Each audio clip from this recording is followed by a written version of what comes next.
أعوذ بالله من الشيطان الرجيم. بسم الله الرحمن الرحيم.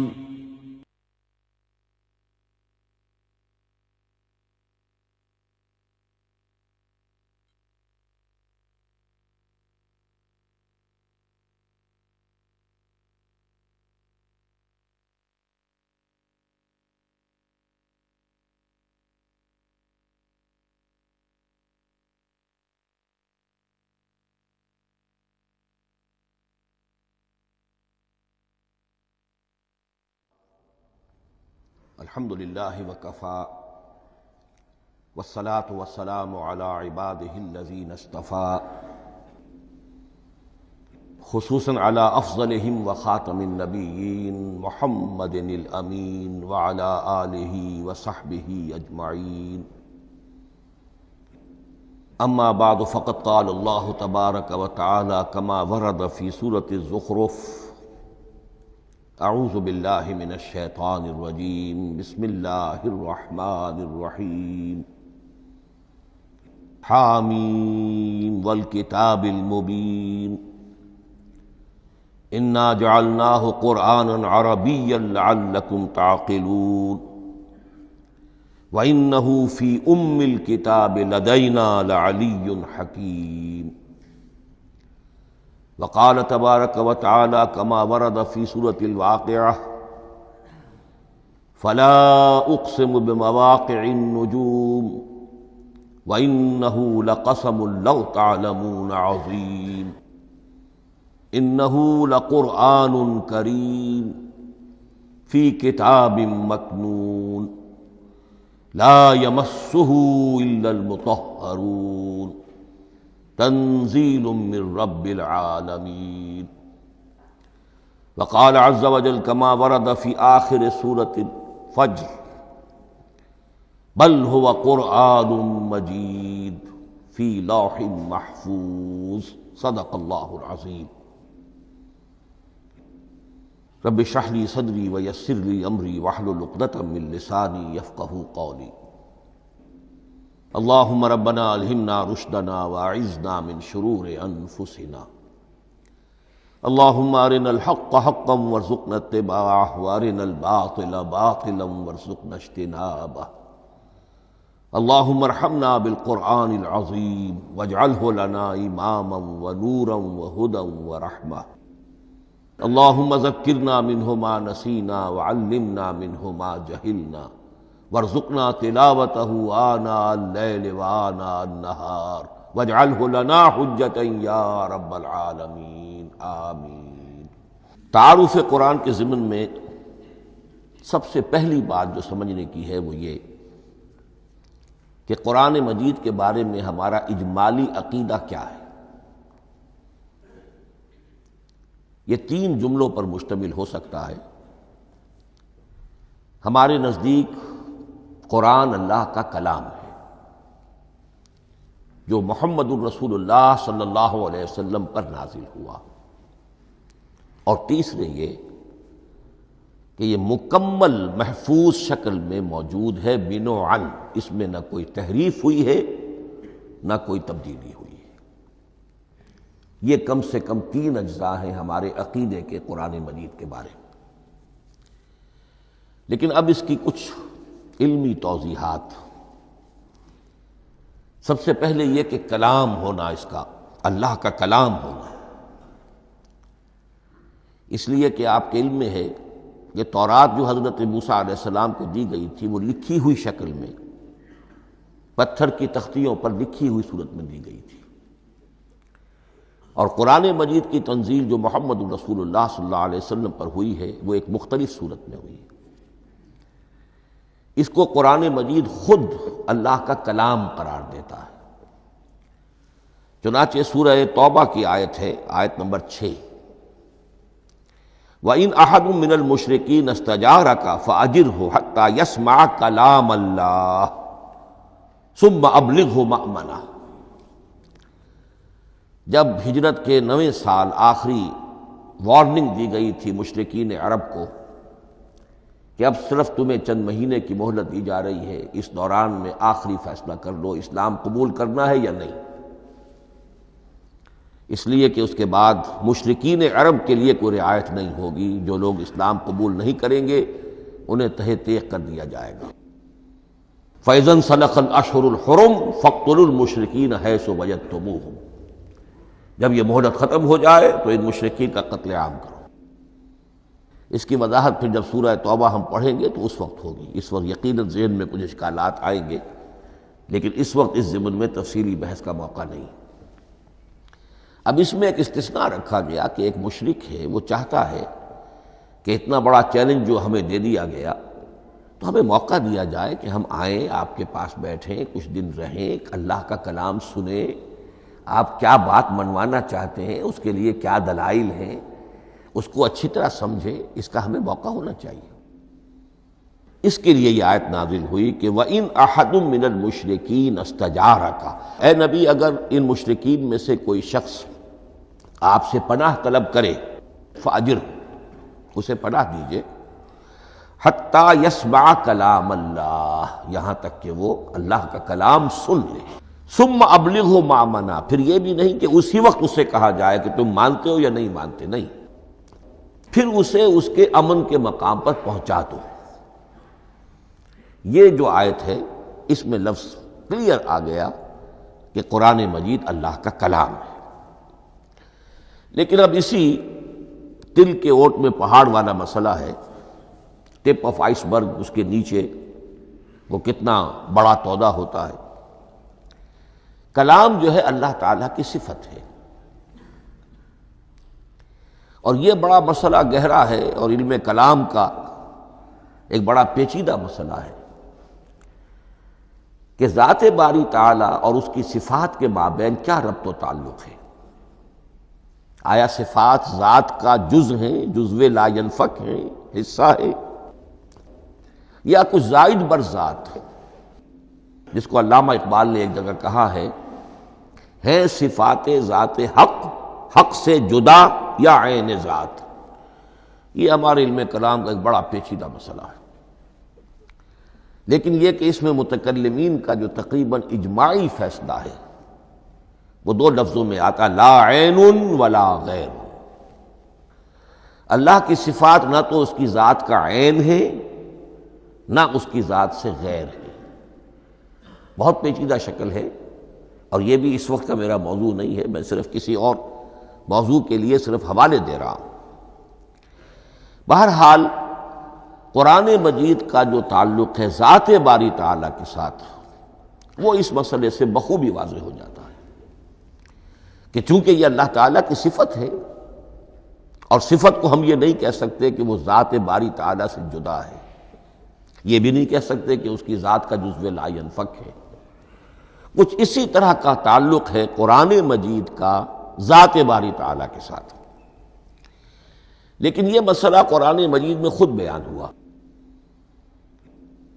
اور سورہ حشر کی آیت میں تو یہ فرمایا گیا، اللہ تعالیٰ نے اپنے اس کلام کی عظمت کو یوں بیان کیا، وہ عظمت کما ہیا، جیسے کہ وہ فی الواقع ہے، اور جس کا کہ گویا کہ پورا ادراک ہمارے لیے اپنی بہت سی محدودیتوں کی وجہ سے ممکن نہیں ہے، لیکن ایک تمثیل کے پیرائے میں سمجھایا، لو انزلنا ھذا القرآن علی جبل لرأیتہ خاشعا متصدعا من خشیۃ اللہ وتلک الامثال نضربها للناس لعلهم یتفکرون۔ اگر ہم نے اس قرآن کو کسی پہاڑ پر اتار دیا ہوتا تو تم دیکھتے کہ وہ دب جاتا اور پھٹ جاتا اللہ کے خوف سے۔ اور یہ مثالیں ہیں جو ہم لوگوں کے لیے بیان کرتے ہیں تاکہ وہ غور کریں، تدبر کریں، سمجھیں۔ ما لا یدرک کلہ لا یترک کلہ، اگرچہ بتمام و کمال عظمت قرآن کا فہم ان کے لیے ممکن نہیں ہے، لیکن کسی درجے میں تو کچھ انعکاس اس کا ہو جائے، کچھ اندازہ ہو جائے، انسان اپنی ذہنی سطح کے اعتبار سے، اس کی مناسبت سے کسی درجے میں عظمت قرآن کا اندازہ کر لے، تو اللہ تعالیٰ کے ان الفاظ کو سامنے رکھے کہ لو انزلنا ھذا القرآن علی جبل لرأیتہ خاشعا متصدعا من خشیۃ اللہ۔ اب اس آیت کو سمجھنے کے لیے سورہ اعراف کی آیت نمبر 143 کو سمجھنا ہوگا، اسی اصول کے تحت کہ القرآن یفسر بعضہ بعضا، قرآن کا ایک حصہ دوسرے حصے کی تشریح کرتا ہے۔ وہاں یہ واقعہ بیان ہوا ہے کہ حضرت موسیٰ علیہ السلام کو جب اللہ تعالیٰ نے کوہ طور پر طلب فرمایا 30 راتوں کے لیے، جس میں بعد میں 10 کا اضافہ کر کے وہ ایک 40 رات کا ایک کورس بنا، دن رات، اس موقع پر جو مخاطبہ الہی، مکالمہ الہی سے مشرف ہوئے حضرت موسیٰ علیہ السلام، تو ان کی آتش شوق بھڑکی اور انہوں نے بڑی جرأت کر کے یہ درخواست کر دی، رب ارنی انظر الیک، پروردگار مجھے اپنا دیدار بھی عطا فرما، مجھے موقع عنایت فرما، میں تجھے دیکھ سکوں۔ یہ ان کی وہ آتش شوق کا مسئلہ ہے، لیکن جواب کیا ملا؟ لن ترانی، تو مجھے ہرگز نہیں دیکھ سکتے، ولیکن انظر الی الجبل فإن استقر مکانہ فسوف ترانی۔ لیکن ظاہر بات ہے کہ حضرت موسیٰ علیہ السلام کو بات سمجھانے کے لیے کچھ مشاہدہ بھی کرانا تھا۔ فرمایا تم مجھے نہیں دیکھ سکتے، البتہ اس سامنے کے پہاڑ پر نگاہ جماؤ، ہم اس پر اپنی ایک تجلی ڈالیں گے۔ یہ اگلی الفاظ کے اندر وضاحت ہے، میں یہاں پہلے سے بیان کر رہا ہوں سمجھانے کے لیے۔ اگر وہ پہاڑ ہماری اس تجلی کو، تجلی کسے کہتے ہیں؟ جلا، روشنی، تو اللہ تعالیٰ کی طرف سے کوئی خاص اس کے نور کا جب پرتو ہوتا ہے کسی شے پر تو وہ اس کی تجلی ہے۔ ہم اپنی ایک تجلی اس پہاڑ پر ڈالیں گے، اگر وہ اس کو جھیل جائے، اپنی جگہ کھڑا رہ جائے، تو تم سمجھنا کہ شاید تم بھی ہمیں دیکھ سکو۔ فلما تجلی ربہ للجبل، اب یہاں وہ لفظ آ گیا، جب اللہ نے تجلی اپنی پہاڑ پر ڈالی، جعلہ دکا وخر موسیٰ صعقا، وہ پہاڑ ریزہ ریزہ ہو گیا اور حضرت موسیٰ بے ہوش ہو کر گر گئے۔ اب یہ بے ہوش ہو کر گر جانا، جبکہ وہ تجلی براہ راست بھی نہیں ہے، بالواسطہ ہے۔ مشاہدہ جو کر رہے حضرت موسیٰ وہ بالواسطہ ہے، تجلی پہاڑ پر ہے، لیکن یہ کہ اس کا بھی بالواسطہ اس کا جو ہوا ہے، اس کی جو تاثیر ہوئی حضرت موسیٰ علیہ السلام پر کہ وہ اس کی تاب نہ لا سکے اور بے ہوش ہو کر گر گئے۔ یہاں سے یہ بات سمجھ میں آتی ہے کہ یہ تجلی یہ ذات باری تعالیٰ تھی جس نے کوہ طور کو جلا کر بھسم کر دیا یا ٹکڑے ٹکڑے کر دیا، ریزہ ریزہ کر دیا۔ اب ذات الہی کے ساتھ جو تعلق ہے کلام الہی کا، اور یہ صفت جو لا عین ولا غیر کے درجے میں ہے ذات کے ساتھ، تو وہی تاثیر اس کلام الہی کی بھی ہے۔ لو انزلنا هذا القرآن على جبل لرأيته خاشعا متصدعا من خشية الله وتلك الامثال نضربها للناس لعلهم يتفكرون۔ اس حقیقت کو اس دور میں میں اپنے مطالعے کی محدودیت کا اعتراف کرتے ہوئے عرض کر رہا ہوں کہ میرے نزدیک جس قدر پرشکوہ انداز میں علامہ اقبال نے بیان کیا ہے اسی کیفیت کو، وہ شاید اس کی کوئی مثال نہ مل سکے۔ فاش گویم آنچ در دل مزمرست، یہ کتابیں نیست چیزیں دیگر است، میں صاف ہی کہہ دیتا ہوں جو میرے دل میں چھپی ہوئی بات ہے۔ فاش گویم آنچ در دل مزمرست، یہ کتابیں نیست، اس قرآن کو کتاب نہ سمجھنا، یہ کچھ اور شے ہے، چیزیں دیگر است۔ اب وہ چیزیں دیگر کیا ہے؟ وہی جو میں نے عرض کیا، ذات باری تعالی اور کلام کا صفت باری تعالی ہونا، اس کے بنا پر جو مناسبت ہے، جو قرب ہے، جو مشابہت ہے۔ مثل حق پنہاؤ ہم پیداستو، زندہ و پائندہ و گویاستو۔ اس کلام میں اللہ تعالیٰ کی ساری صفات کا انعکاس موجود ہے۔ یہ بات ویسے بھی سمجھ میں آتی ہے، کوئی شخص ذرا گفتگو کرے، چند جملے جب وہ ادا کرے گا اپنی زبان سے، تو معلوم ہو جائے گا کہ اس کے فہم کا، اس کی دانش کا، اس کے مطالعے کا حدود اربع کیا ہے اور اس کے ذہن کی سطح کیا، سمجھ میں آ جائے گی بات۔ اس لیے کہ کلام جو ہے وہ متکلم کی پوری شخصیت کی عکاسی کر رہا ہوتا. تانت بازی راگ پایا، چند جملے کسی نے کہا، پتہ چل گیا کہ یہ کس سطح کے آدمی ہیں، علمی اعتبار سے، معلوماتی اعتبار سے، تہذیبی اعتبار سے، کلچرڈ ہیں یا نہیں ہیں. یہ ساری باتیں چند جملوں میں واضح ہو جائیں گی. تو اللہ تعالیٰ کی بھی جملہ صفات کا عکس اس قرآن میں موجود ہے. ان میں سے جن چند چیزوں کا ذکر علامہ نے شعر میں کیا، وہ جو سورہ حدید کی آیت ہے، هو الاول والآخر والظاہر والباطن. اللہ الظاہر بھی ہے، الباطن بھی ہے. اتنا ظاہر کہ اس سے زیادہ ظاہر کوئی شے نہیں، اور اتنا باطن کہ اس سے زیادہ چھپی ہوئی کوئی شے نہیں. اسی لیے حضور سے جو منقول ہیں الفاظ کہ پروردگار انت الظاہر فلیس فوقک شیء وانت الباطن فلیس دونک شیء. یہی کیفیت قرآن کی ہے. مثل حق پنہاں و ہم پیداستو، پنہاں بھی ہے ظاہر بھی ہے، جیسے ذات باری تعالی. اور جیسے اللہ تعالیٰ کی شان ہے جو آیت الکرسی کے شروع میں آئی، الحی القیوم. مثل حق پنہاں و ہم پیداستو، زندہ و پائندہ و گویاستو. یہ قرآن جو ہے اللہ تعالیٰ کی صفات کا ایک عکس اپنے اندر رکھتا ہے. اس سے ذرا آگے چلیے. کلام کے بارے میں اب کلام الہی ظاہر بات ہے کہ صفت ہے، اور صفت قدیم ہے. اللہ کی صفات حادث نہیں ہے.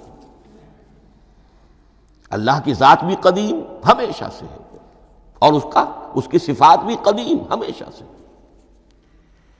اور یہ جو کلام الہی ہے، ظاہر بات ہے کہ یہ جو ہماری زبان کے حروف و اصوات ہیں، کلام الہی تو ان سے منزہ ہے، مبرہ ہے، ماورا ہے، اعلیٰ ہے، عرفہ ہے. ہماری زبانوں کے حروف و اصوات، الفابیٹس جگہ جگہ تبدیل ہو جائیں گے. انگریزی کے کچھ اور ہیں، اردو کے کچھ اور ہیں، عربی کے کچھ اور ہیں. کلام الہی ان تمام سے آگاہ، عرفہ، منزہ اور مبرہ ہے.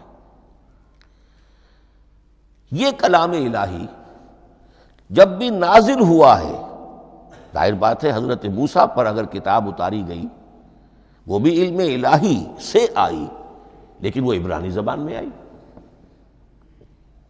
حضرت عیسیٰ علیہ السلام پر انجیل اتاری گئی، ہم یقین سے نہیں کہہ سکتے، دو میں سے کسی ایک زبان میں اتاری گئی ہوگی، یا عبرانی ہوگی، اس لیے کہ شام کے جس علاقے میں، فلسطین کے جس علاقے میں ان کی پیدائش ہوئی اور جہاں وہ دعوت و تبلیغ کے لیے گھومتے رہے، اس کے عوام کی زبان تھی آرامی، اور خواص کی زبان تھی عبرانی، ہیبریو. تو یا تو وہ بھی تورات کی طرح عبرانی ہی میں نازل ہوئی تھی، یا آرامی میں ہوگی. لیکن اب کوئی نسخہ نہ ہیبریو کا، کوئی قدیم نسخہ دنیا میں موجود ہے، نہ آرامی کا. جو سب سے پرانا نسخہ ملتا ہے انجیل کا، وہ اس کا ترجمہ ہے، لیٹن زبان کا ترجمہ ہے یا گریک ترجمہ ہے، اصل کوئی نہیں. بہرحال جب وہ کلام الہی محمد الرسول اللہ پر نازل ہوا، اب اس نے حروف و اصوات کا وہ جامہ پہنا کہ جو عربی زبان کے ہیں. یہی وجہ دیکھیے، میں نے جو آیت سورہ حامیم، یہ جو سلسلہ سور ہے اس میں سے سورہ زخرف کی آیت جو میں نے آپ کو سنائی، حامیم والکتاب المبین انا جعلناہ قرآنا عربیا لعلکم تعقلون. ہم نے بنا دیا ہے اپنے اس کلام کو قرآن عربی، اس کو عربی حروف و اصوات کا جامہ ہم نے پہنا دیا ہے. انا جعلناہ قرآنا عربیا لعلکم تعقلون، کہ چونکہ مخاطب اول جو قوم تھی امیین، ان کی زبان عربی تھی، لعلکم تعقلون، تاکہ تم اس کو سمجھ سکو. اب اس سے آگے چلیے. اصل قرآن مجید کے 3 مقامات سے معلوم ہوتا ہے. اصل قرآن اللہ کے پاس ہے. یہ قرآن جو ہمارے پاس ہے، مصحف عثمان رضی اللہ تعالی عنہ، یہ اس قرآن کی مصدقہ نقل ہے. اصل قرآن کہاں ہے؟ ایک جگہ فرمایا بل ہوا قرآن مجید فی لوح محفوظ، لوح محفوظ میں ہے، اصل قرآن وہاں ہے۔ اسی طریقے سے اسی سورہ زخرف کی اگلی آیت کیا ہے؟ ہم نے اسے عربی قرآن بنا کر اتارا، لیکن اصل قرآن کیا ہے؟ وَإِنَّهُ فِي أُمِّ الْكِتَابِ لَدَيْنَا لَعَلِيٌّ حَكِيمٌ، حقیقت میں تو یہ ام الکتاب میں ہے جو ہمارے پاس ہے، اور علی ہے بہت بلند، حکیم بڑی حکمت والا، یا محکم مضبوط۔ حکیم کے دونوں معنی ہیں۔ استحکام بھی اسی ہے کاف اور میم کے مادے سے بنا ہے، کسی شے کا پختہ ہو جانا، مضبوط ہو جانا، اور عقل کی پختگی وہ حکمت ہے، وہ دانائی ہے۔ اس اعتبار سے نوٹ کیجئے اصل قرآن کہاں ہے؟ لوح محفوظ میں۔ اصل قرآن کہاں ہے؟ ام الکتاب میں۔ اسی کو کہا گیا ہے ایک اور مقام پر فی صحف مکرمۃ مرفوعۃ مطہرۃ بایدی سفرۃ کرام بررہ۔ یہ قرآن، اصل قرآن تو بڑے صحیفوں میں، ان صحیفوں میں ہے، ان صفحات میں ہے، ان اوراق میں ہے، جس کی شان کیا ہے؟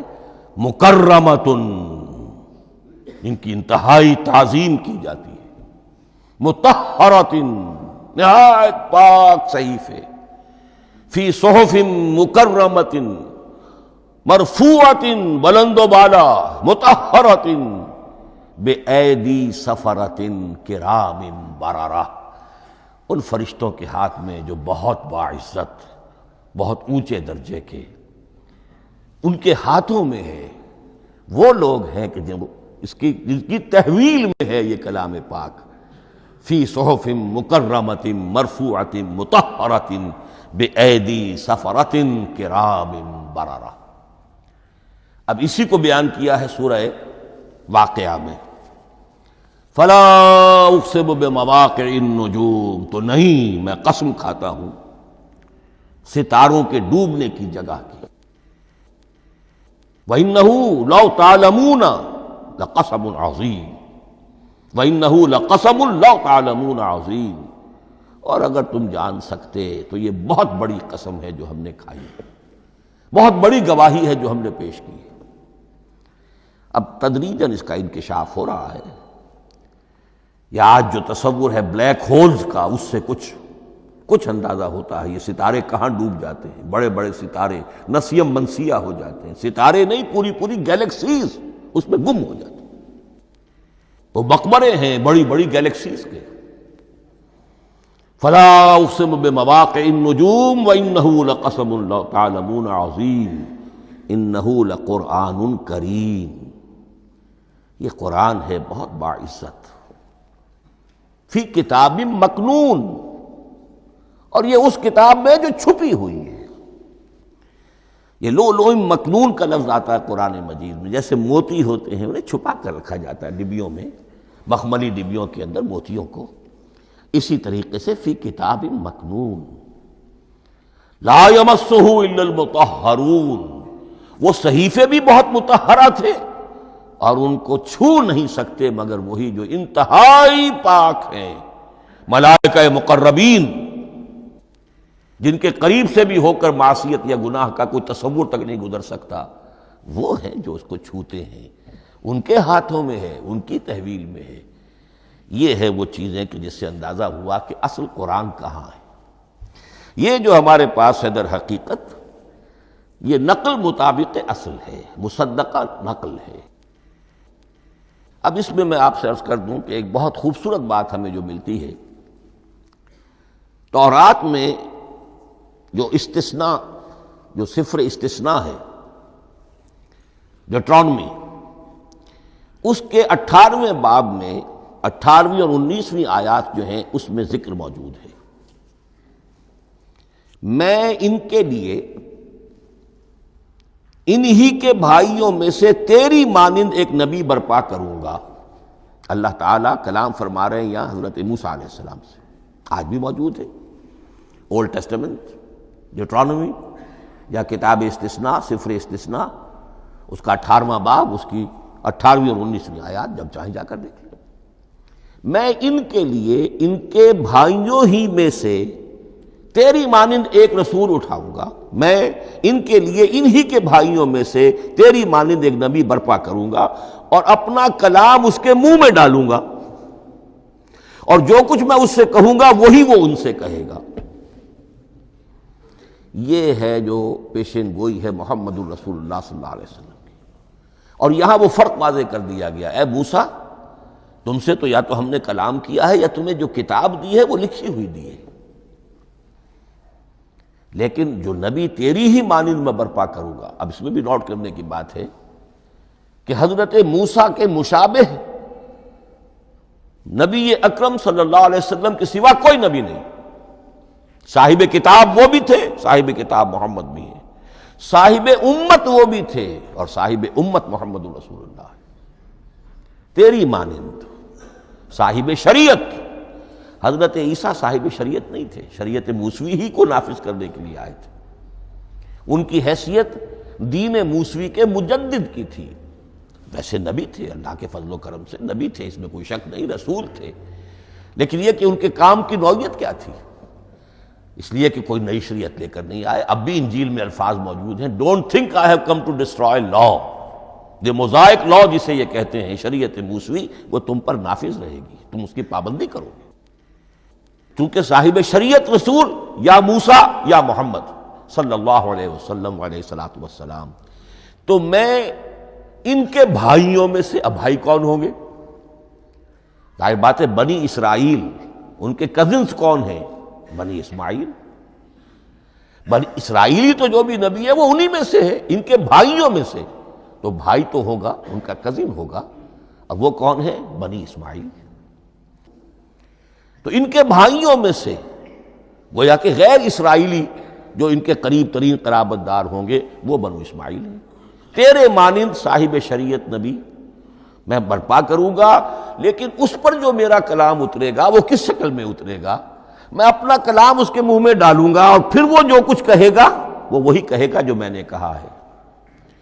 اب اس کے حوالے سے ایک بہت اہم بات سمجھ لیجئے، اور قرآن مجید کے دو اہم مقامات کی وضاحت اس سے ہو جائے گی۔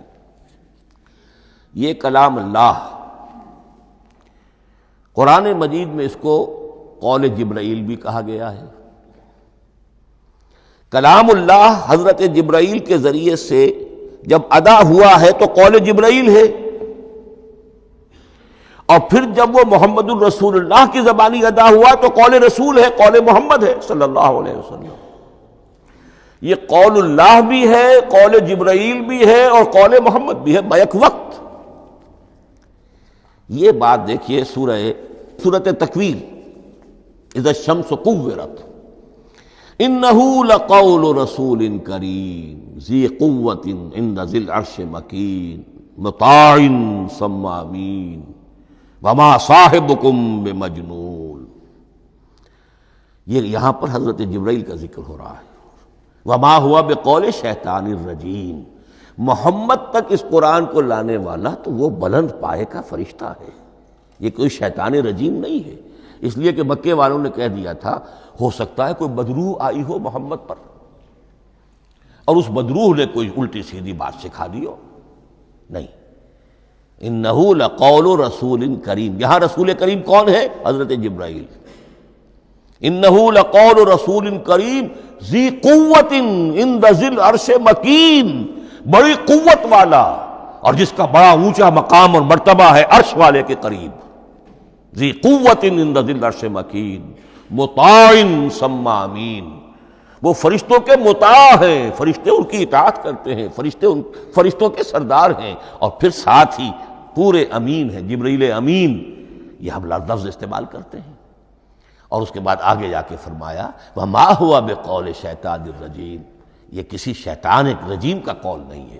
اب یہاں اس سورہ تکویر میں قرآن کو قول جبرائیل قرار دیا گیا، لیکن سورۃ الحاقہ میں چلیے، اس کے آخر میں آتا ہے انہ لقول رسول کریم وما ہوا بقول شاعر قلیلا ما تؤمنون ولا بقول کاہن قلیلا ما تذکرون تنزیل من رب العالمین۔ یہاں اب رسول کریم سے مراد محمد الرسول اللہ صلی اللہ علیہ وسلم۔ یہ کسی شاعر کا قول نہیں ہے، کسی کاہن کا قول نہیں ہے، یعنی جس کے زبانی یہ قرآن لوگوں کے سامنے آ رہا ہے۔ جبرائیل کا قول ہو کر تو محمد پر نازل ہوا صلی اللہ علیہ وسلم، لیکن اب لوگوں کے سامنے وہ قول محمد بن کر آ رہا ہے۔ انہ لقول رسول کریم وما ہوا بقول شاعر قلیلا ما تؤمنون ولا بقول کاہن قلیلا ما تذکرون تنزیل من رب العالمین۔ تو قرآن مجید کلام اللہ ہے، پھر وہ قول جبرائیل بنا جب جبرائیل نے آ کر محمد کو سنایا، اور پھر وہ قول محمد بنا جب محمد کی زبان مبارک سے لوگوں نے اسے سنا، اہل عرب نے سنا، اور پھر وہ بات پھیلتی چلی گئی۔ اب آخری بحث اس موضوع پر جو ہے وہ یہ ہے، کلام الہی کی 3 صورتیں ہیں جو قرآن مجید میں سورہ شورى کی آیت نمبر 51 میں بیان ہوئی ہے۔ وَمَا كَانَ لِبَشَرٍ أَن يُكَلِّمَهُ اللَّهُ، کسی بشر، کسی انسان کی یہ حیثیت نہیں ہے، مقام نہیں ہے کہ اللہ اس سے کلام کرے۔ یہ نہیں کہا کہ اللہ کے لیے ممکن نہیں ہے، نہیں، اللہ کے لیے تو ہر شے ممکن ہے، لیکن کسی بشر کا یہ مقام نہیں ہے کہ اللہ اس سے کلام کرے۔ مخلوق ہے، بشر ہے۔ ما کان لبشر ان یکلمہ اللہ الا اب 3 شکلیں آئیں، الا وحیا او من وراء حجاب او یرسل رسولا فیوحی باذنہ ما یشاء انہ علی حکیم۔ 3 صورتیں ہیں کلام الہی کی۔ یا تو براہ راست اللہ وحی کرتا ہے بغیر کسی فرشتے کی درمیان میں ذریعہ بنائے ہوئے، اسی کا نام الہام ہے، اسی کا نام تحدیث ہے۔ یہ غیر نبی کے ساتھ بھی ہوتا ہے۔ حضور نے فرمایا ہر نبی کی امت میں محدث ہوتے تھے جن سے اللہ کلام کرتا تھا، اور میری امت کا محدث عمر ہے رضی اللہ تعالی عنہ۔ محدث، محدث نہیں، محدث کے معنی ہے علم حدیث کا ماہر۔ امام بخاری محدث ہیں، امام مسلم محدث ہیں۔ محدث تحدیث سے مفعول بنا، جس سے بات کی جاتی ہے، محدث۔ اللہ بات کرتا ہے، اللہ دل میں ڈال دیتا ہے، القاء ہو جاتا ہے، الہام ہو جاتا ہے، کوئی فرشتہ درمیان میں نہیں، براہ راست۔ دوسری شکل کلام کی کیا ہے؟ او من وراء حجاب، یہ ہمارے علم کی حد تک صرف حضرت موسیٰ علیہ السلام کی شان ہے، استثنائی شان۔ وَكَلَّمَ اللَّهُ مُوسَىٰ تَكْلِيمًا، اور موسیٰ کے ساتھ تو اللہ نے کلام فرمایا جیسے کہ کلام کیا جاتا ہے۔ فرق کیا تھا؟ من وراء حجاب، پردہ تھا، دیکھ نہیں سکتے تھے۔ تبھی تو ان کی وہ آتش شوق بھڑکی تھی۔ کیا قیامت ہے کہ چلمن سے لگے بیٹھے ہیں، صاف چھپتے بھی نہیں، سامنے آتے بھی نہیں، کلام بھی فرما رہے ہیں، لیکن یہ کہ بات مجھے دیدار عطا کرنے کے لیے تیار نہیں۔ رب ارنی انظر الیک۔ لیکن یہ جو کلام ہے ہمارے علم کی حد تک براہ راست اس دنیا میں حضور سے ہوا ہے معراج کی شب، لیکن وہ 7ویں آسمان پر ہوا۔ اس دنیا میں ہمارے علم کی حد تک یہ کلام براہ راست من ورائے حجاب صرف حضرت موسیٰ علیہ السلام کی استثنائی شان ہے۔ اور تیسرا ہے او یرسل رسولا فیوحی باذنہ ما یشاء، یا تیسری صورت یہ کہ اللہ کسی پیغامبر کو بھیجتا ہے جو وحی کرتا ہے جو اللہ چاہتا ہے۔ یہ تیسری شکل ہے وحی کی۔ قرآن مجید اس تیسری شکل میں نازل ہوا ہے محمد الرسول اللہ صلی اللہ علیہ وسلم پر۔ حضور کو جو الہام ہو جاتے تھے، جو حضور کو القاء ہو جاتا تھا، جو آپ کے دل میں براہ راست اللہ کی طرف سے وحی آتی تھی، وہ قرآن میں شامل نہیں ہے۔ اگرچہ حضور کے خواب بھی سچے تھے، وہ بھی اللہ کی طرف سے ہوتے تھے، شیطان کی آمیزش نہیں ہو سکتی تھی، لیکن یہ بھی قرآن میں شامل نہیں ہے۔ قرآن میں شامل ہے تیسری قسم کی وحی، او یرسل رسولا، پھر ہم بھیجتے ہیں ایک پیغامبر کو فرشتوں میں سے، اللہ یستفی من الملائکۃ رسلا ومن الناس، اللہ چن لیتا ہے فرشتوں میں سے بھی اپنا پیغامبر اور انسانوں میں سے بھی۔ تو فرشتے کے ذریعے سے ایک فرشتہ جو اللہ سے لیتا ہے اور انسان رسول انسان تک پہنچا دیتا ہے۔ اب وہ رسول انسان، رسول بشر جو ہے وہ اپنے ہم نوع ہم جنس لوگوں کو پہنچاتا ہے۔ تو اللہ یستفی من الملائکۃ رسلا ومن الناس، یہاں وہی بات فرمائی، او یرسل رسولا فیوحی باذنہ ما یشاء، پھر وہ وحی کرتا ہے اللہ کے حکم سے جو اللہ چاہتا ہے۔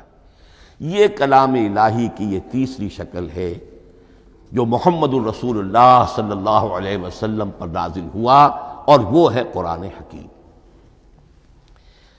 اب ایک اور بحث جو علمی ہے وہ یہ ہے کہ حضور پر جو اس کا نزول ہوا اس کی کیفیات کیا تھی۔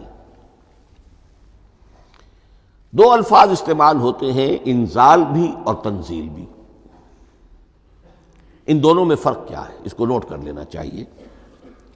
لغوی اعتبار سے جان لینا چاہیے، نزل ینزل کسی کا خود اترنا، نازل ہونا، اترنا۔ انزل ینزل دفعتاً اتار دینا، کسی اور نے کسی شے کو دفعتاً نیچے اتار دیا۔ یہی مفہوم نزلہ کے ساتھ بے لگ جائے تو آ جاتا ہے، با کے ساتھ نزلہ بہی، یہ اتارنے کے مفہوم میں آئے گا۔ لفظی ترجمہ یہ بھی کر سکتے وہ اترا اس شے کے ساتھ۔ نزل بہ الروح الامین، اس کو لے کر نازل ہوا خود روح الامین فرشتہ علی قلبک، اے محمد صلی اللہ علیہ وسلم آپ کے قلب مبارک پر۔ تو نزل بے اور انزال اس کے معنی ایک ہی ہے، لیکن اگلا لفظ ہے تنزیل، نزل ینزل تنزیلا، اس کے معنی ہے رفتہ رفتہ، تدریجاً، نجمن نجمن، تھوڑا تھوڑا کر کے، وقفے وقفے سے اتارنا۔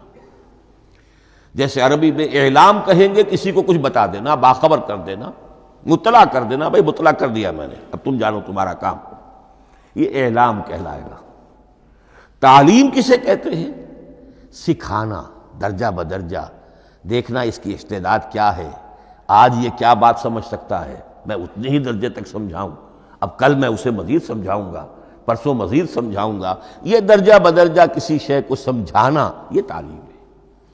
تو انزل ینزل انزالا، یہ ہے اتار دینا دفعتاً، اور نزل ینزل تنزیلا، یہ ہے تدریجاً اتارنا۔ اب قرآن مجید کے لیے یہ دونوں الفاظ مستعمل ہیں، لیلۃ القدر اور لیلۃ المبارکہ۔ اب یہ دو بھی نوٹ کر لیجئے، قرآن مجید میں چونکہ اہم مضامین کم سے کم دو جگہ پر ضرور آتے ہیں۔ انا انزلناہ فی لیلۃ القدر، یہاں انزلنا ہے، نزلنا نہیں ہے، انزلنا ہے، ہم نے اتارا اس کو لیلۃ القدر میں۔ اور باقی صورت تو آپ کو یاد ہوگی، وما ادراک ما لیلۃ القدر، لیلۃ القدر خیر من الف شہر، تنزل الملائکۃ والروح فیہا باذن ربہم من کل امر، سلام ہی حتی مطلع الفجر۔ لیکن یہ اہم مضمون قرآن مجید میں دوسری جگہ بھی ہے، سورہ دخان کے شروع میں فرمایا حامیم والکتاب المبین انا انزلناہ فی لیلۃ مبارکۃ انا کنا منذرین فیہا یفرق کل امر حکیم امرا من عندنا انا کنا مرسلین رحمتا من ربک انہ هو السمیع العلیم۔ یہ لیلۃ المبارکہ ہے، ایک ہی ہے، لیلۃ القدر اور لیلۃ المبارکہ، ان دونوں کے لیے وہی انزلنا کا لفظ آیا۔ لیکن یہ کہ سابقہ کتابوں کے اعتبار سے قرآن مجید کا فرق واضح کیا گیا ہے۔ مثلا سورہ نساء کی آیت نمبر 136 بہت نمایاں ہے، بہت نمایاں ہے۔ وہاں فرمایا گیا یا ایھا الذین آمنوا آمنوا باللہ ورسولہ والکتاب الذی نزل علی رسولہ والکتاب الذی انزل من قبل۔ اے ایمان کے دعوے دارو، حقیقتاً ایمان لاؤ، ایسے ایمان لاؤ جیسے ایمان لانے کا حق ہے، اللہ پر بھی اور اس کے رسول پر بھی، اور اس کتاب پر بھی جو اللہ نے اپنے رسول پر نازل فرمائی، اور اس کتاب پر بھی جو اللہ نے پہلے نازل فرمائی۔ لیکن نازل کے لیے یہاں آیا حضور کے لیے والکتاب الذی نزل علی رسولہ، تنزیل کی شکل میں، اور تورات کے لیے والکتاب الذی انزل من قبل، وہ تو دفعۃ واحدا لکھی ہوئی تختیوں کی شکل میں حضرت موسیٰ علیہ السلام کو دے دی گئی تھی۔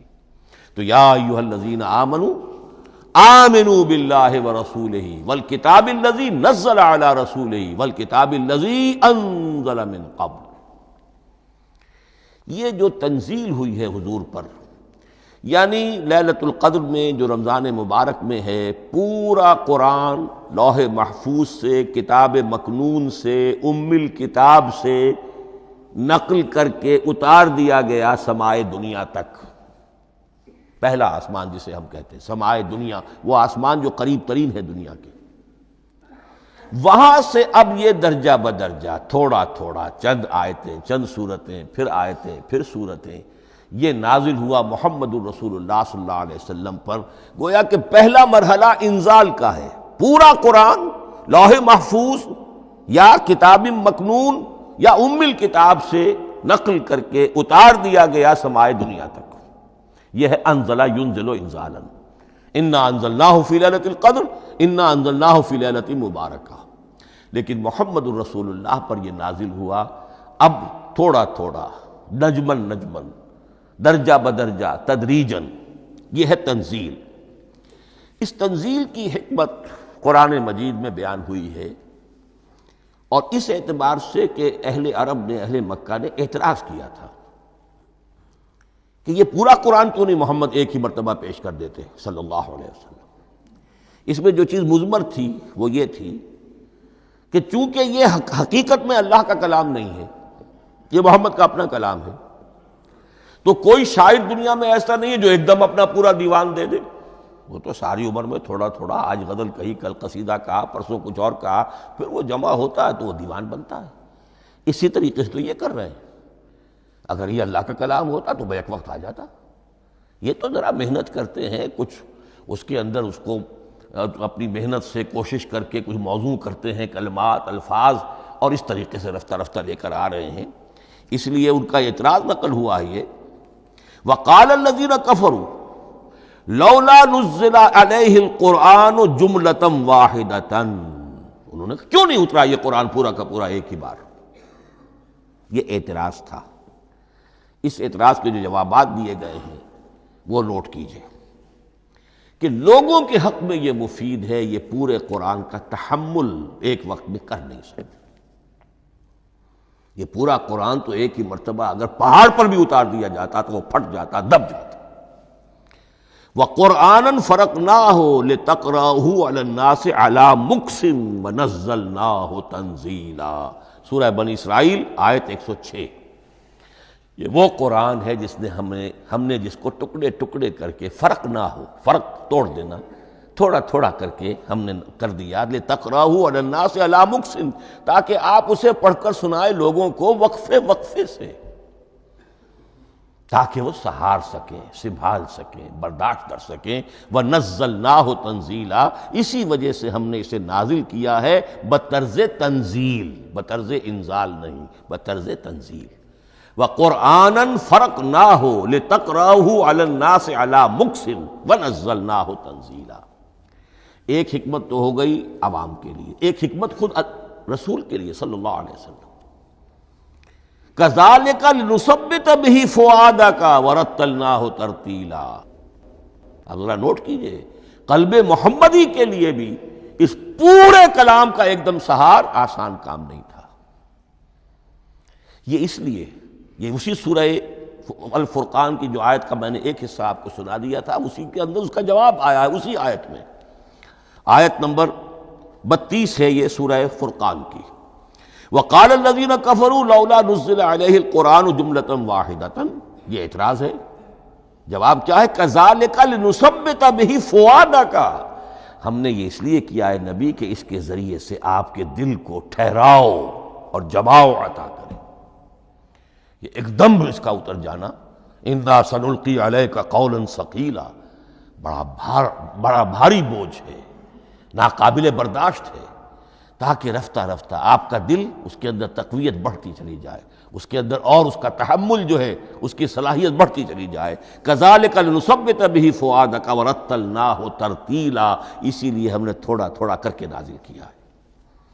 ولا یاتونک بمثل الا جئناک بالحق واحسن تفسیرا، ساتھ ہی فرمایا کہ یہ لوگ جو بھی اعتراض کریں گے ہم اس کا جواب بھی اور بہترین تعویل بھی آپ کو دے دیں گے۔ اب اگلی بحث یہ ہے یہ قرآن کب اور کہاں نازل ہوا۔ یہ عام معلوماتی شے ہے، اس میں کوئی پیچیدگی نہیں ہے، لیکن اس کی اہمیت ہے بہت ضروری ہے، وہ میں انشاءاللہ اگلی بحث میں جب کہ قرآن کے سمجھنے کے جو اصول ہیں ان کو بیان کروں گا تو وضاحت سے بات آئے گی۔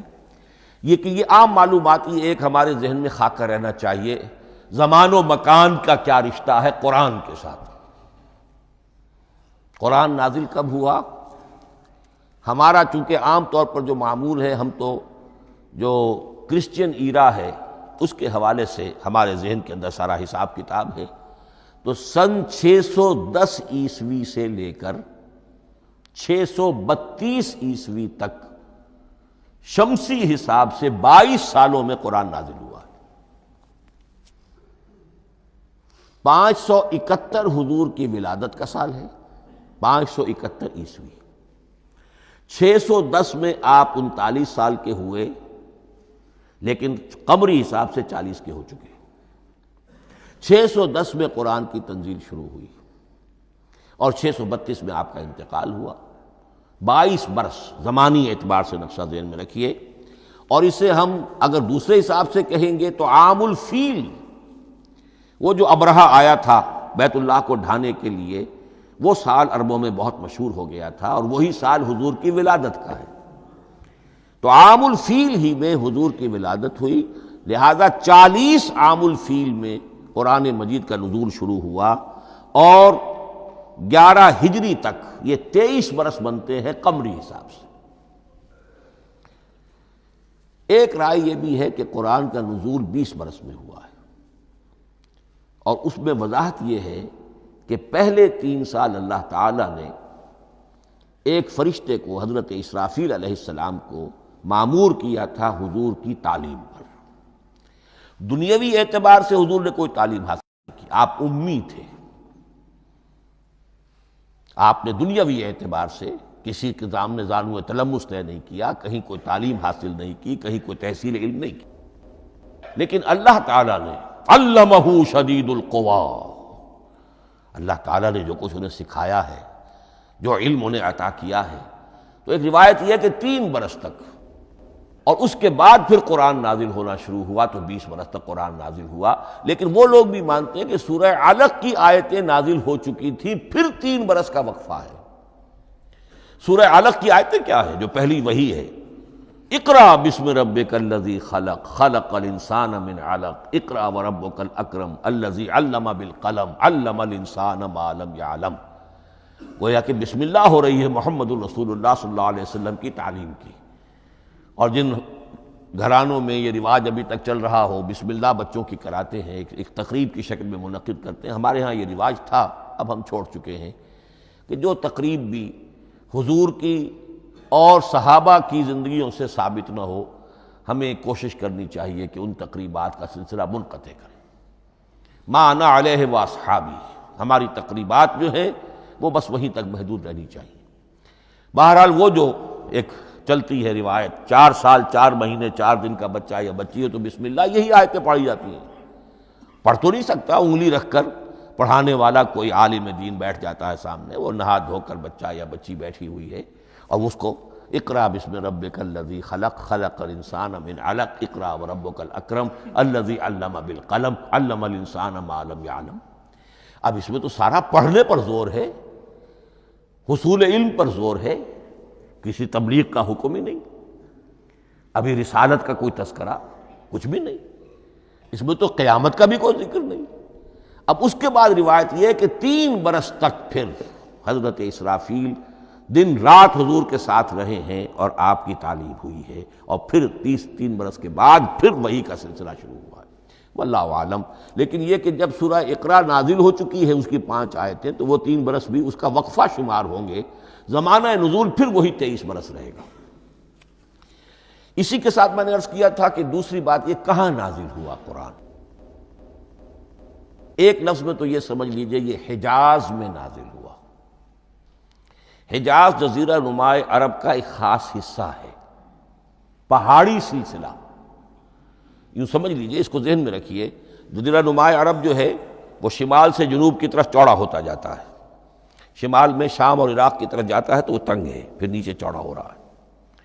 اس کا جو مغربی ساحل ہے جس پر جدہ کی بندرگاہ بھی ہے، ینبو کی بھی ہے، اس کے کہیں وہ ایک میدان شروع ہوتا ہے ساحل سے، کہیں وہ بہت مختصر ہے، کہیں خاصا چوڑا ہے، اس کو کہتے ہیں تہامہ۔ پھر ایک پہاڑی سلسلہ ہے، اس کو کہتے ہیں حجاز۔ یہ پہاڑی سلسلہ جو ہے اس کے بعد جو ہے وہ نجد کہلاتا ہے، وہ سطح مرتفع ہے، پلیٹو۔ تو یہ تین حصے ہیں جزیرہ نماء عرب کے جغرافیائی اعتبار سے، اور حجاز کہتے بھی ہیں پردے کو، حاجزن، پردہ جو دو چیزوں کے درمیان حائل ہو جائے۔ تو یوں سمجھیے کہ یہ فلیٹ ہے نجد کا، اور یہ فلیٹ ہے میدان، یہ ہے تہامہ کا، اور درمیان میں یہ پہاڑی سلسلہ کھڑا ہوا ہے، تو یہ گویا کہ ان دونوں کو جدا کر رہا، یہ حجاز ہے۔ اس حجاز ہی کا شہر مکہ ہے، اس حجاز ہی کا شہر مدینہ ہے، اس حجاز ہی کا شہر طائف ہے، اس حجاز ہی کی آخری ٹپ سمجھ لیجئے تبوک ہے۔ تو حضور صلی اللہ علیہ وسلم کی پوری زندگی آغاز وحی کے بعد سے لے کر وہ اسی علاقے کے اندر، پہلے آپ مکے میں تھے، قرآن مجید کی جو صورتیں اس دور میں نازل ہوئیں یا آیتیں نازل وہ مکیات کہلاتی ہیں۔ پھر آپ نے ہجرت کی، اور ہجرت کر کے جب آپ جا رہے تھے اس دوران میں بھی کچھ قرآن نازل ہوا اثناء ہجرت میں۔ پھر آپ مدینے تشریف فرما ہوئے، اب وہ ہم کہتے ہیں مدنی قرآن، لیکن مدنی قرآن سارا مدینے میں نازل نہیں ہوا۔ آپ کبھی جا رہے کسی مہم پر، کسی جنگ کے لیے، غزوہ بدر کے لیے آ گئے ہیں، تو وہاں جو آیات نازل ہو رہی ہیں وہ مدینے میں تو نہیں ہو رہی۔ براڈ تقسیم تو یہی ہے، مکی مدنی۔ ہجرت سے قبل جو کچھ نازل ہوا وہ مکی، ہجرت کے بعد جو کچھ نازل ہوا وہ مدنی۔ لیکن صرف مدنی کہنا صحیح نہیں ہے، اثناء سفر تبوک، اتنا طویل سفر ہے آپ کا، اس کے دوران آتے جاتے قرآن نازل ہوتا رہا۔ لیکن یہ بات نوٹ کر لیجئے کہ پورا قرآن حجاز ہی میں نازل ہوا ہے، یہ تمام شہر، یہ تمام علاقہ حجاز کہلاتا ہے۔ ایک اور بحث جو ہم اسی اپنی پہلی نشست میں مکمل انشاءاللہ کر لیں گے، وہ ہے محفوظیت قرآن کی بحث۔ میں نے عرض کیا تھا کہ تین چیزوں پر ہمارا عقیدہ مشتمل ہے۔ یہ اللہ کا کلام ہے، نمبر ایک، نازل ہوا محمد الرسول اللہ پر صلی اللہ علیہ وسلم، اسی لیے ہم نے کلام سے متعلق کچھ مباحث علمی گہرائی میں اتر کر وہ سمجھے، حضور پر اس کے نزول، انزال اور تنزیل کے مختلف مراحل کو سمجھا۔ اب اس کی محفوظیت کے اعتبار سے واقعہ یہ ہے کہ واحد کتاب ہے پوری دنیا میں، واحد کتاب جس کے بارے میں دشمن بھی تسلیم کرتے ہیں، چاہے وہ اسے اللہ کا کلام نہ مانے، لیکن یہ مانتے ہیں کہ بعین ہی وہ شے جو محمد نے اپنی امت کو دی تھی آج بھی امت کے پاس صحیح موجود ہے۔ ظاہر بات ہے اگر تو اسے اللہ کا کلام مانے، وہی مانے، تب تو مسلمان ہی ہو گئے۔ وہ تو یہی کہتے ہیں کہ بہرحال محمد نے چاہے خود لکھا، تصنیف کیا، جو بھی کچھ کیا، اس کو چھوڑ دیجئے، لیکن جو شے محمد نے اپنی امت کو دی تھی صلی اللہ علیہ وسلم، بعین ہی وہ شے موجود ہے۔ تو یہ محفوظیت قرآن کی جو ہے، جبکہ کوئی اور دنیا کی کتاب اس کی مدعی ہی نہیں۔ تورات والوں کا سرے سے یہ دعویٰ ہی نہیں ہے، وہ تورات تو گم ہو گئی تھی نبوکدنضر کے حملے کے وقت، اس کے بعد سے دنیا میں تورات کا وجود نہیں ہے، اور پھر 100 برس کے بعد اپنی یادداشتوں سے مرتب کی ہے یہ تورات جو آج ہمارے سامنے ہے۔ انجیل کا جیسا کہ میں عرض کر چکا ہوں، کوئی نسخہ جو ہے نہ عبرانی کا موجود ہے نہ آرامی زبان کا ہے، دنیا کی کوئی کتاب نہیں جو دعویٰ کر سکتی ہو۔ یہ قرآن جو شروع ہوتا ہے ذالک الکتاب لا ریب فیہ، یہ دعویٰ دنیا کی کسی اور کتاب نے خود کیا بھی نہیں۔ اس کی بھی جس قدر پرشکوہ الفاظ میں علامہ اقبال نے اس کی ترجمانی کی ہے، انہی کا حصہ ہے۔ حرف اورا ریب نئے، تبدیل نئے، آیاش شرمندہ تاویل نئے۔ اس قرآن کے کسی حرف میں کوئی تحریف ہو جانا نہیں، امکان ہی نہیں، قطعی طور پر کسی لفظ کا بدل دیا جانا نہیں، حرف اورا ریب نئے، تبدیل نئے۔ اس میں کسی کا شک پر مبنی ہونا نہیں، آیش شرمندہ تعویل نئے، اس کی آیت کوئی بھی ایسی نہیں جسے تروڑا مروڑا جا سکے، یہ اپنی حفاظت خود کرتی ہے۔ لا یاتیہ الباطل من بین یدیہ ولا من خلفہ، حامیم السجدہ کی آیت نمبر 42، اس پر باطل حملہ آور ہو ہی نہیں سکتا۔ انا نحن نزلنا الذکر وانا لہ لحافظون، ہم ہی نے یہ الذکر نازل کیا ہے اور ہم ہی اس کی حفاظت کرنے والے ہیں۔ جہاں تک پہلے ٹکڑے کا تعلق ہے اس آیت مبارکہ کا، اس میں تو تورات بھی آئے گی۔ تورات کس نے نازل کی؟ اللہ نے نازل کی۔ انجیل کس نے نازل کی؟ اللہ نے نازل کی۔ انا انزلنا التوراۃ فیہا ھدی ونور، یہ سورہ مائدہ میں الفاظ ہیں۔ انجیل کے بارے میں بھی ہم نے انجیل عطا کی عیسیٰ کو، فیہ ھدی ونور، لیکن یہ کہ انا نحن نزلنا الذکر، اس کو اس قدر تاکید کے ساتھ کہہ کر وَإِنَّا لَهُ لَحَافِظُونَ، اور ہم ہی اس کے محافظ ہیں۔ لیکن اس موضوع پر اہم ترین مقام جو ہے قرآن مجید کا، وہ سورہ قیامہ کی یہ آیات ہے، لا تحرک بہ لسانک لتعجل بہ۔ جب قرآن نازل ہوتا تھا حضور جلدی جلدی زبان کو حرکت دیتے تھے، یاد کر لیں، مبادا کہیں بھول جاؤ، مبادا کوئی لفظ جو ہے تبدیل ہو جائے۔ یہ مشقت جو آپ جھیل رہے تھے، اس سے اللہ نے روک دیا از راہ شفقت اور محبت۔ لا تحرک بہ لسانک لتعجل بہ، ان علینا جمعہ وقرآنہ، ہمارے ذمے ہے اس کو جمع کر دینا، آپ کے سینے میں جمع کر دیں گے اس کو۔ اور صرف جمع کرنا نہیں، قرآن، ترتیب۔ قرآن ہوتا ہے پڑھا جاتا ترتیب سے، یعنی ترتیب نزولی۔ یہ بعد میں ہماری علیحدہ بحث بھی آئے گی کہ ترتیب نزولی اور ہے، ترتیب مصحف اور ہے۔ یہ ترتیب بھی ہم کروا دیں گے، یہ بھی ہمارے ذمے ہے۔